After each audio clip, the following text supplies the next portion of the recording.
মাদ্রাসাটিতে শিক্ষক ৮ জন, কিন্তু দাখিল পরীক্ষায় অংশ নিয়েছিলেন মাত্র ২ জন শিক্ষার্থী। তাও কেউ পাশ করতে পারেনি, যা নিয়ে সমালোচনার ঝড় বইছে পুরো এলাকায়। চলতি বছরের এসএসসি ও সমমান পরীক্ষায় মাদ্রাসা শিক্ষা বোর্ডে ৭৯.৬৬% শিক্ষার্থী পাশ করলেও ওই শিক্ষা প্রতিষ্ঠানটিতে কেন এমন বেহাল দশা? প্রতিনিধি মোহাম্মদ আব্দুস সালাম তালুকদারের রিপোর্ট, জানাচ্ছেন এইচ.এম. নাহিয়ান।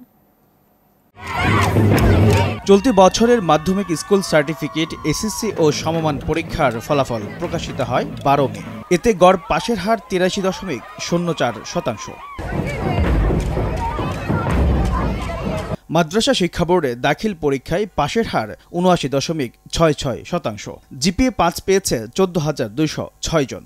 ফলাফল প্রকাশের পর যখন এমন বাঁধ ভাঙা আনন্দে উচ্ছ্বাসিত শিক্ষার্থীরা, সেখানে যেন ঘটেছে এক ব্যতিক্রমী ঘটনা, যা অবাক করে দিয়েছে সবাইকে। অবাক করারই কথা, কারণ প্রতিষ্ঠানটিতে শিক্ষক আছে ৮ জন, কিন্তু দাখিল পরীক্ষায় অংশগ্রহণ করে মাত্র ২ জন শিক্ষার্থী। কিন্তু আশ্চর্যের বিষয় হলো, এই ২ জনের কেউই পাশ করতে পারেনি পরীক্ষায়। বলছি চাঁপাইনবাবগঞ্জের গোমস্তাপুর উপজেলার বাঙাবাড়ি ইউনিয়নের বজ্রনাথপুর দাখিল মাদ্রাসার কথা। মনোরম প্রকৃতি ঘেরা পরিবেশে মাদ্রাসাটির অবস্থান। মাদ্রাসা সূত্রে জানা গেছে, এবার দাখিল পরীক্ষায় অংশগ্রহণের জন্য ৮ শিক্ষার্থী ফরম পূরণ করেছিল। এর মধ্য থেকে পরীক্ষায় অংশ নেয় মাত্র ২ জন, কিন্তু তাদের কেউই করতে পারেনি পাশ। কেন এমন বেহাল দশা জানতে চাইলে ভারপ্রাপ্ত সুপার জানান, এমপিওভুক্ত না হওয়ায় ৮ শিক্ষকের কেউই বেতন পান না, যে কারণে তারা অন্য কাজ করেন।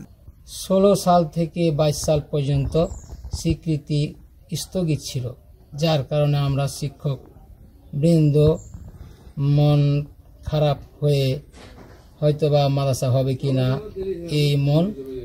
আর এর মধ্যে করোনা উপস্থিত হয়। করোনার কারণে আমাদের ছাত্রছাত্রীও মাদ্রাসা থেকে ঝরে পড়ে, আমরাও মোটামুটি ঝরে পড়ার মতোই, যেহেতু আমাদের বেতন নাই। যার ফলে আমরা ২০২২ সালে আবার স্বীকৃতি নবায়ন করি।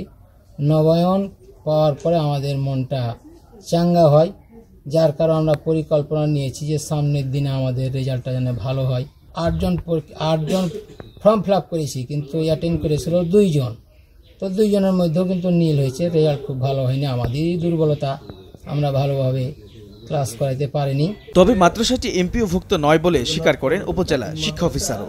ফলাফল খারাপ হওয়ার জন্য মাদ্রাসাটিকে কারণ দর্শানোর নোটিশ দেওয়া হবে বলে জানান তিনি। ফলাফল প্রকাশের পরে আমরা জানতে পারছি তথ্যের ভিত্তিতে যে ২ জন শিক্ষার্থী পরীক্ষা দিয়েছিল, তারা ফেল করেছে। পরে সুপারের সাথে আমি কথা বলেছি, আমি তাদের বিভিন্ন সমস্যার কথা তারা বলেছে যে আমাদের ক্লাস নিয়মিত হয় না, যেহেতু এমপিওভুক্ত নয় বিধায়, তো সামনে তারা ভালোভাবে প্রতিষ্ঠান পরিচালনা করার ব্যাপারে উদ্যোগী হবে, এবং আমি সার্বিকভাবে তাদের এই ফলাফল খারাপের জন্য আমি তাদেরকে অফিসিয়ালি আমরা শোকজ করব। উপজেলা নির্বাহী কর্মকর্তা নিশাত আঞ্জুম অনন্যা জানান, বিষয়টি সত্যি দুঃখজনক। কেন এত খারাপ ফলাফল হয়েছে তা খতিয়ে দেখা হবে। এইচ.এম. নাহিয়ান, ভোরের কাগজ।